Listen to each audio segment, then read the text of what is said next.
In the progressive development of all material phenomena, we can observe two forms.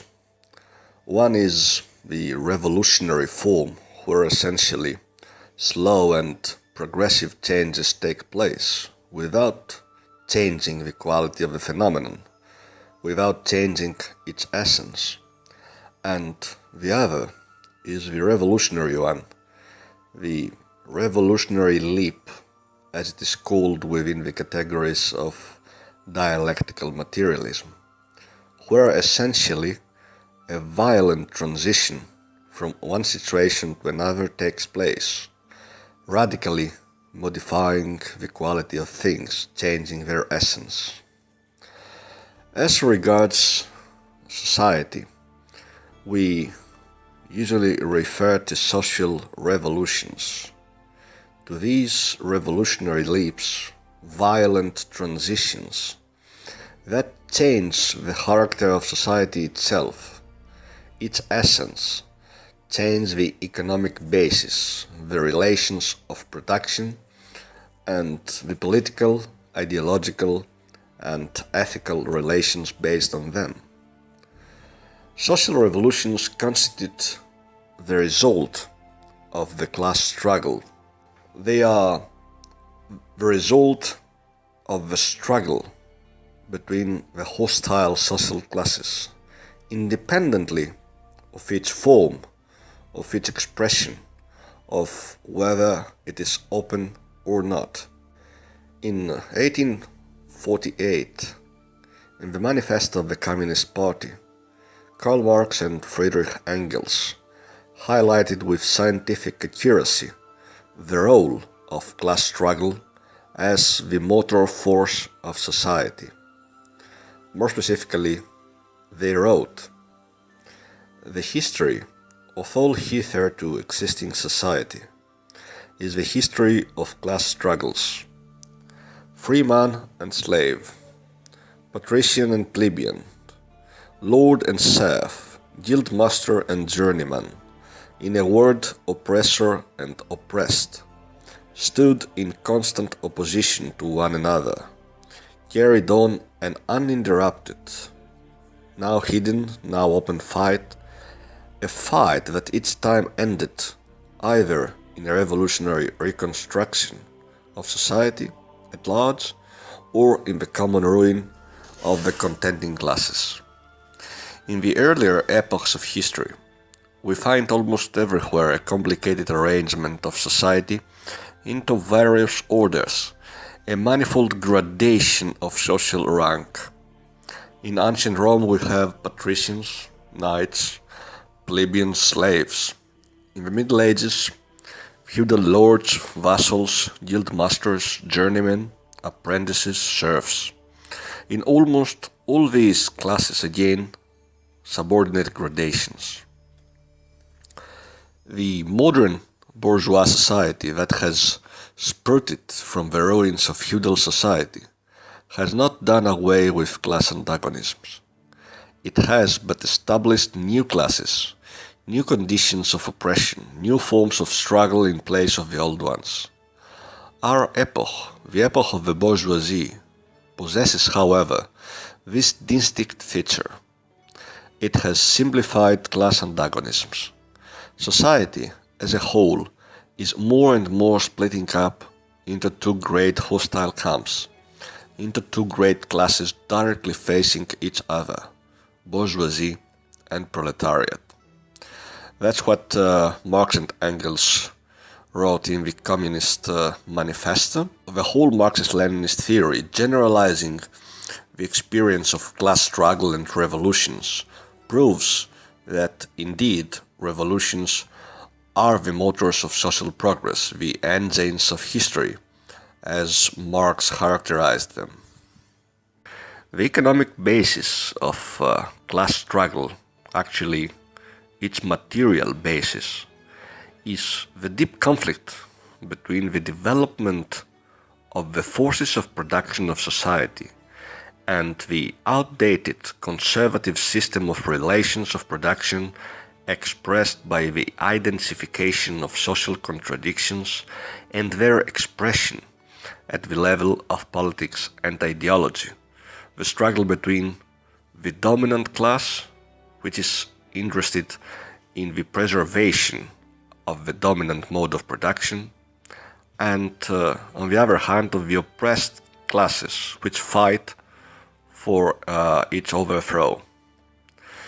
In his excellent work in the preface of the contribution to the critique of political economy, Karl Marx accurately described how the necessity of the social revolution is formed. He wrote, "In the social production of their existence, men inevitably enter into definite relations, which are independent of their will, namely, relations of production appropriate to a given stage in the development of their material forces of production. The totality of these relations of production constitutes the economic structure of society, the real foundation on which arises a legal and political superstructure, and to which correspond definite forms of social consciousness. The mode of production of material life conditions a general process of social, political, and intellectual life. It is not the consciousness of men that determines their existence, but their social existence that determines their consciousness. At a certain stage of development, the material productive forces of society come into conflict with the existing relations of production, or this merely expresses the same thing in legal terms with the property relations within the framework of which they have operated hitherto.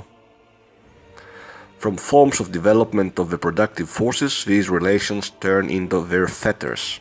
Then an era of social revolution begins. In contrast to the transition from slavery to feudalism that ended with the destruction of the two contending classes, the slave owners and the slaves, the transition from feudalism to capitalism acquires features of national political action. We've seen that the bourgeoisie establishes its parties, its various political wings, and the role of the conscious action of classes increases. At the same time, the bourgeoisie, which at that time was comprised of mass strata of small owners and merchants, and not only of bankers and industrialists, mobilized against feudalism not only the large strata of peasants oppressed by feudal relations, but also the young and quite small in terms of population proletariat. The bourgeoisie was established as a representative of all the people, as a representative of the nation, we can say.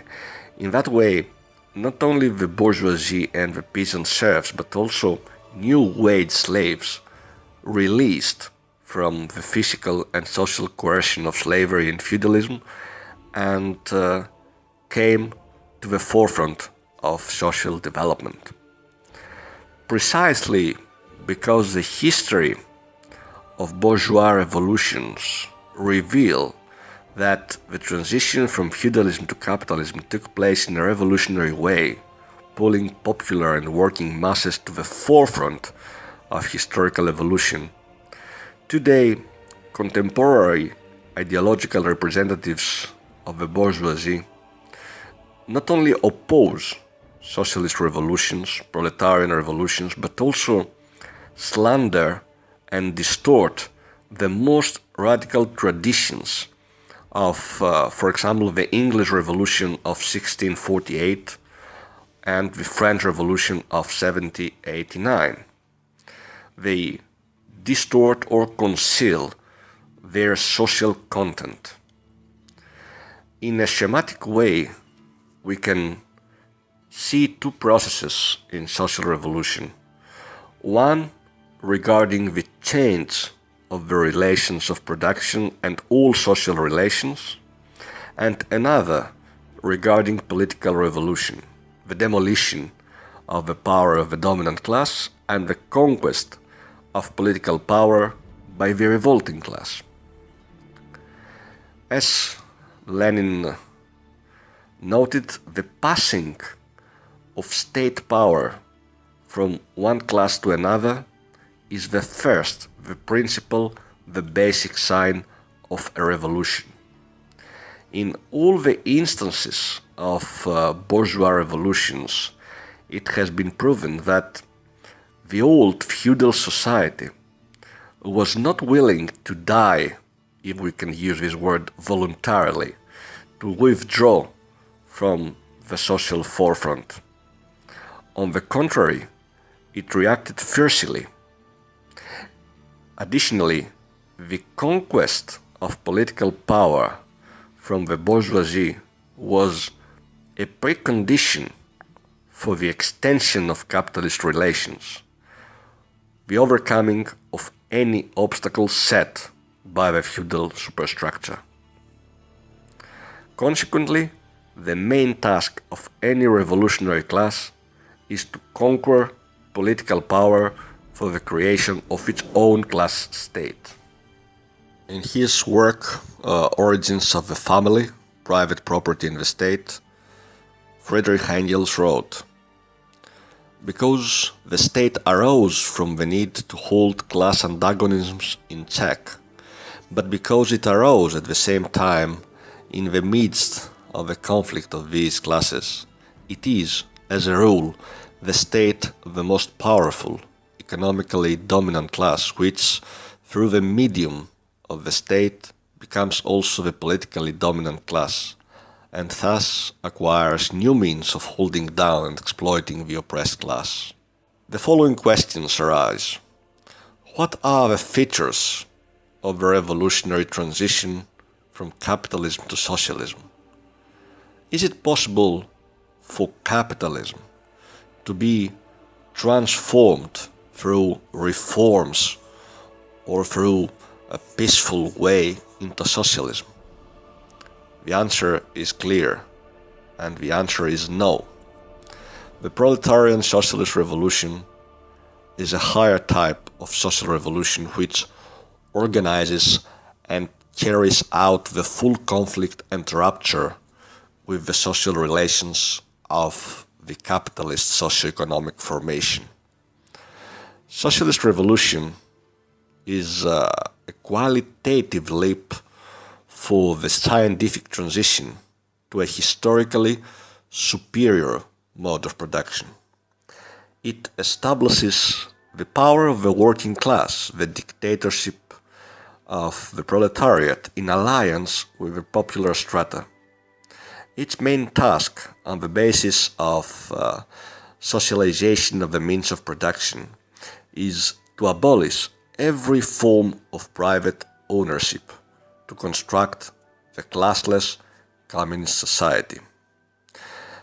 Generalizing the experience of the historically known revolutions, Karl Marx and Engels wrote, "All the preceding classes that got the upper hand sought to fortify their already acquired status by subjecting society at large to their conditions of appropriation. The proletarians cannot become masters of the productive forces of society except by abolishing their own previous mode of appropriation. The communist revolution is the most radical rupture with traditional property relations. No wonder that its development involved the most radical rupture with traditional ideas." Going back to the bourgeois revolution, we can say that the duty of bourgeois revolution was to bring the superstructure of the society in correspondence with the new economic relations that had already developed or even dominated within the previous society, aiming at their complete extension and domination. Capitalist relations, the relation of wage labor and capital, were developed and also started to become dominant within the framework of the feudal system. What remained was to break the rotten chains of the old society and bring the political superstructure in correspondence with the new emerging economic base. The difference between a socialist revolution and a bourgeois revolution, Lenin wrote, is that in the later case there are ready-made forms of capitalist relationships. Soviet power, the proletarian power, does not inherit such ready-made relationships. The duty of socialist revolution is definitely incomparably more difficult and complex. It is clear that the working class, as the dominant motor force of the socialist revolution, has as its basic duty to resolve the main issue of the revolution, the issue of power. The socialist revolution has to resolve, through the conscious action of the vanguard of the class, which is the Communist Party, the complex problem that in the previous eras was spontaneously and progressively resolved by history herself. The formation of the new socio-economic base of the new communist society, the directly social-industrial production on the basis of social ownership over concentrated means of production and of course of its central planning. The formation of the new relations is a particularly difficult task. It constitutes the basic revolutionary duty of working class power, of the dictatorship of the proletariat. The transition to the communist socio-economic formation is not a simple transition from one exploiting society to another, even if it is superior, but the definite and full abolition of any type of private ownership over the means of production, any type of exploiting class, and not the succession of one by another. This is where the harsh, the difficult character of class struggle originates, as well as enormous difficulties regarding the construction of the new communist society as it manifested itself in the process of construction and finally of counter-revolution and restoration of capitalism in the Soviet Union and in other socialist countries. As the development of communist relations presupposes the abolition of every type of exploitative relations, communist relations cannot be formed within capitalism. Communist and capitalist relations of production cannot coexist beside each other. Historically, the view of reforming of capitalism into socialism was based on the phenomenon that the bourgeois state assumed to a large extent sectors of the economic activity by founding state monopolies or by the nationalization of some of them.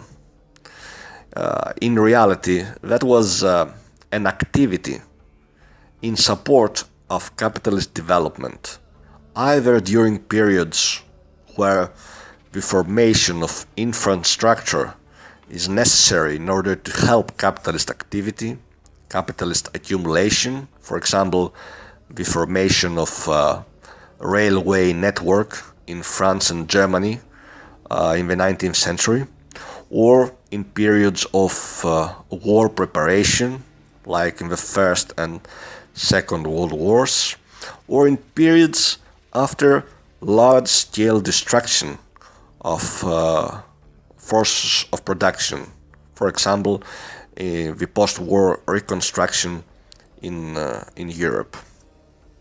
It's characteristic what Friedrich Engels highlighted in his work On die Deering. He wrote specifically, "Since Bismarck went in for state ownership of industrial establishments, a kind of spurious socialism has arisen, degenerating now and again into something of flankism that, without more ado, declares all state ownership, even of the Bismarckian sort, to be socialistic. Certainly, if the taking over by the state of the tobacco industry is socialistic, then Napoleon and Metternich must be numbered among the founders of socialism. If the Belgian state, for quite ordinary political and financial reasons, itself constructed its chief railway lines, if Bismarck, not under any economic compulsion, took over for the state the chief Prussian lines, simply to be the better able to have them in hand in case of war, to bring up the railway employees as voting cattle for the government, and especially to create for himself a new source of income independent of parliamentary votes, this was in no sense a socialistic measure, directly or indirectly, consciously or unconsciously. Otherwise, Engels wrote, the Royal Maritime Company, the Royal Porcelain Manufacture, and even the regimental tailor of the army would also be socialistic institutions. All opportunist ideological constructions and ideas on economic relations of a new type, for example, they talk about social economy or modern workers' cooperatives within the capitalist system. Apart from private and more specifically capitalist ownership, are nothing more than reheated proposals of utopian socialists that back then constituted a feature of the immaturity of socialism, and today they certainly constitute an effort to mislead the workers from the major aim, to mislead them that social revolution is supposedly not needed for the overthrow of capitalism. During socialist construction, that is to say during the long passage from capitalist to a developed communist society, politics, that is to say revolutionary working class state power with the party as its leading force, acquires precedence in the shaping, extension, and deepening of the new social relations. The relations of social ownership do not come about spontaneously as long as relations of private ownership exist. This did not occur with capitalist relations, which appeared while feudal relations were still predominant, even if in the case of capitalism that politics harmonized social relations with the new productive forces. Politics gave a new impetus to their development, and later, through politics historically out of date, capitalist relations were maintained and became an obstacle to the development of productive forces. Nevertheless, the relations of social ownership appear only as a result of the revolutionary political act. This doesn't mean an idealistic downgrading or let's say, denial of the decisive role of the productive forces in the relationship between productive forces and productive relations. In the case of the relations of social ownership, their ability to appear in concentrated industrial production and their molding comes about as the result of the revolutionary will of the working class and its victory over the state power of capital. From this point of view, revolutionary politics becomes decisive in the shaping of the new productive relations and also in the course of socialist development, in the course of the disappearance of intermediate cooperative relations. The replacement of cooperative relations with relations of social ownership, the passage from cooperative production to direct social production, is not carried out spontaneously through the planned development of productive forces in the cooperatives, but as a result of the revolutionary act itself. The issue of power is very significant on that point, and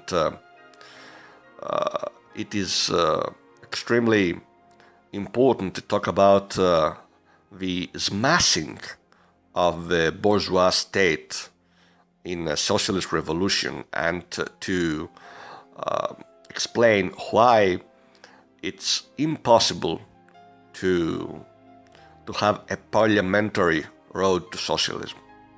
That it is impossible to achieve socialism through parliamentary elections and participation in the bourgeois political system.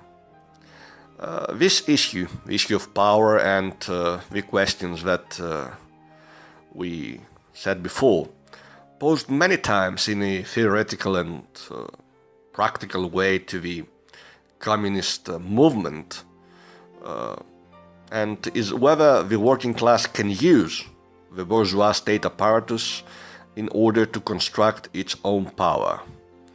Confusion around this issue arose from the fact that the bourgeois state, and mainly the parliamentary form of bourgeois democracy, appears as a non-class state based on the democratically expressed will of the members of bourgeois society, irrespective of the classes they belong to.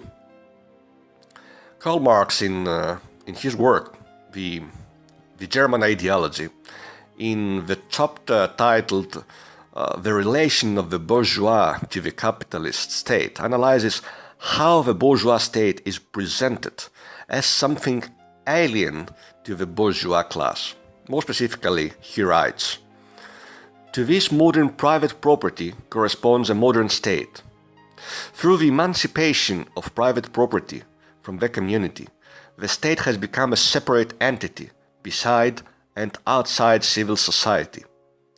But it is nothing more than the form of organization which the bourgeois necessarily adopt both for internal and external purposes, for the mutual guarantee of their property and interests."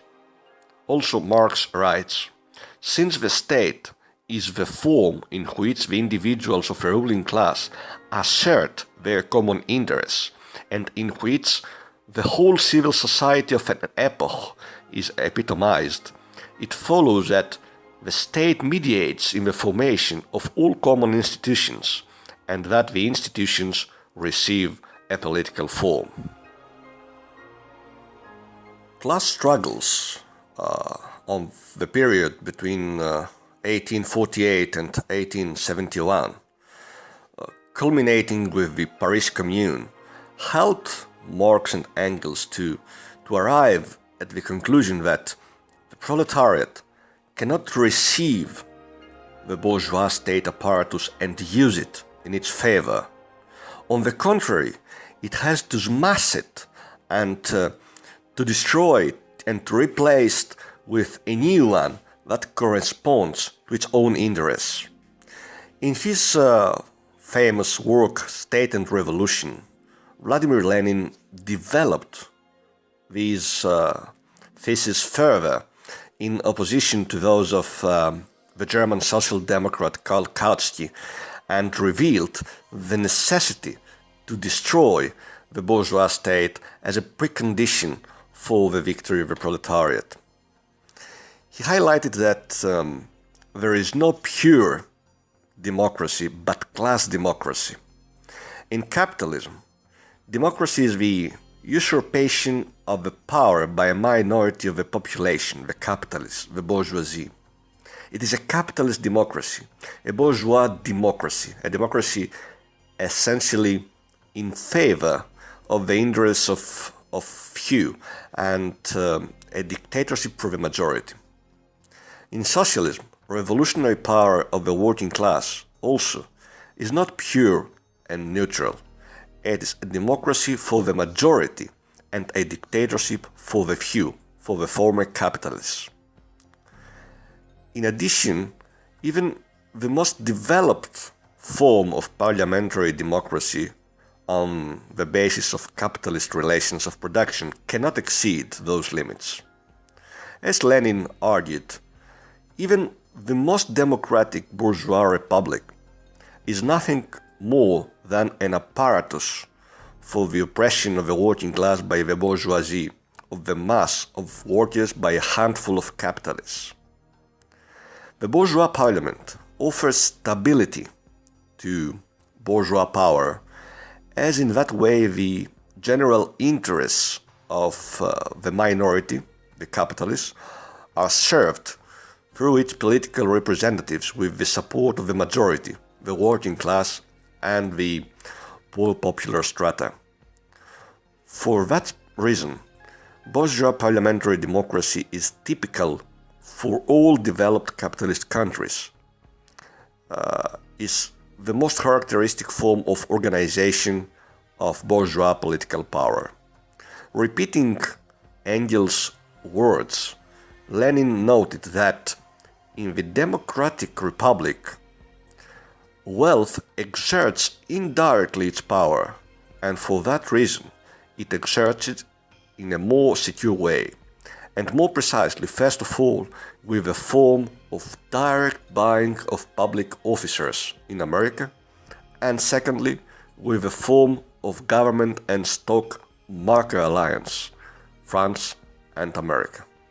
The omnipotence of wealth is more certain in a democratic republic because it does not depend on defects in the political machinery or on the faulty political cell of capitalism. A democratic republic is the best possible political cell for capitalism. To the extent that the form of organization of the bourgeois class maintains features of the past, for example, delay in the development and function of the electoral bourgeois parliamentary regime, in contrast to the concentration of powers in the hand of one person, bourgeois movements are formed in order to sideline them. For example, as we saw in the so-called Arab Spring. In such movements, intermediate strata that arose from capitalist development itself prevail, pulling with them wide strata of the working class and other poor popular strata. The fomentation or support for such movements is often related to the interests of other powerful capitalist countries, with rivalries regarding the control of energy resources, infrastructure, international transport, military bases, etc. Imperialist powers such as the United States, the European Union, under the pretext of democratization, intervene directly, like in Yugoslavia, in Afghanistan, in Iraq, in Libya, or indirectly, like in Egypt and Syria. The general right to vote on the terrain of capitalist relation of production, which was not conceded by the bourgeois but conquered by the struggles of the working class, is under continuous open or concealed limitations when it has to do with real power as workers' representation. Because the only representation of a Communist Party can fulfill this, as long as the Communist Party indeed serve its title in reality. If not, the workers' and people's votes can determine nothing more than which member of the ruling class was to represent and repress the people in parliament. However, falsification of the general electoral right is carried out in any case, even in the most normal conditions, through ideological and political manipulation and buying off, when mass phenomena of open threats and violence are gone, when the working class is called on freely to choose the representatives of the class hostile to it to vote in the same way as its employers. As regards multi-party systems within the framework of the bourgeois system, it expresses differences and contradictions between sectors of the bourgeoisie around issues of management of capitalism with historical and ideological basis, as well as their need to alternate in government. In that way, their class character as well as their strategic alignment is concealed. For these reasons, it is a given that revolutionary majority can be formed only outside the institutions of such bourgeois democracy, and only when opposition to them matures, when illusions about solutions in favor of the people carried out by these institutions collapse, only to the extent that the working class is organized in the units of production, not only on an economic basis, but also towards a political direction, for example, in the struggle for its own power. Responding to the illusion that the proletariat and the poor popular strata can, through bourgeois elections, constitute a majority, expressing the people's will and providing the possibility of conquer political power, Lenin wrote against the opportunists. The petty bourgeois democrats, their chief present-day representatives, the socialists and social democrats, are suffering from illusions when they imagine that the working people are capable, under capitalism, of acquiring the high degree of class consciousness, firmness of character, perception, and wide political outlook that will enable them to decide merely by voting, or at all events to decide in advance without long experience of struggle, that they will follow a particular class or a particular party.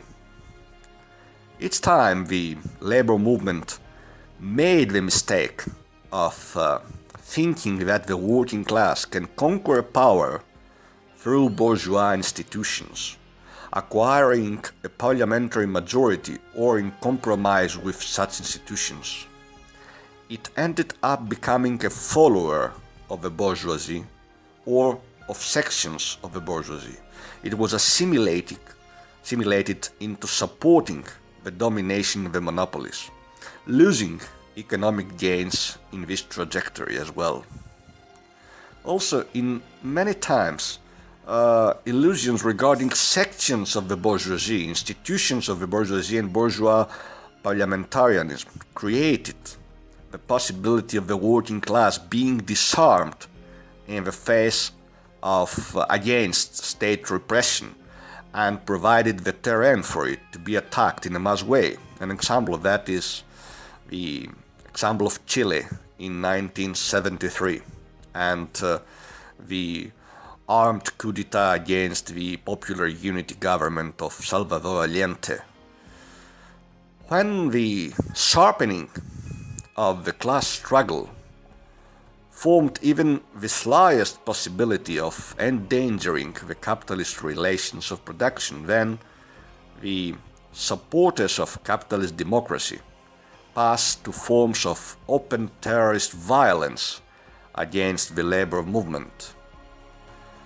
However, they aim not to reach that point.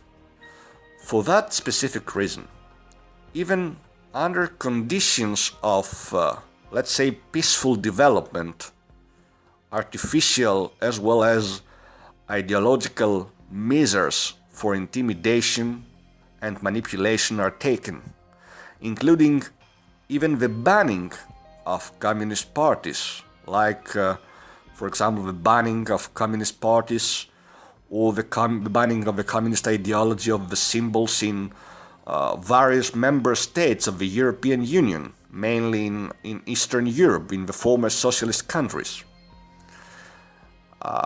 At the same time, methods to deceive the voters in electoral periods are used, or even methods aimed at their alienation and abstention from voting.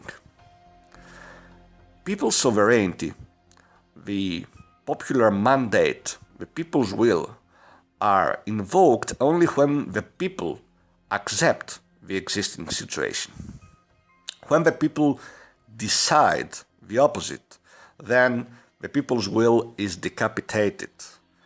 An example of this is the fate of referendums for the ratification of treaties of the European Union, which had a negative result. For example, the Irish referendum in 2008 for the approval of the Treaty of Lisbon. Moreover, in 2009, after a lot of pressure and sharpening of inter-bourgeois conflict, there was a second referendum that finally ratified the treaty. Ireland was the only country within the 27 countries of the EU that posed the issue of approval the referendum. We can conclude this lecture by saying the following. The developments, the political, social and economic developments indicate that the intensification of state violence and repression, the restriction of political and trade union liberties will be expressed in a reactionary vision of the Constitution that will incorporate the relevant laws and restrictions of the EU. The bourgeois class and its parties are even not satisfied with the bourgeois democracy they established themselves. Their choice to break the labor movement to impede any possible radicalization of the working class and the poor popular strata is inextricably linked with the restriction of the activity of the Communist Party, of the militant Marxist-Leninist communist parties, with the declaration of anti-communism as the official state ideology, and with the utilization of the well-known unhistorical and anti-scientific theory of the two extremes.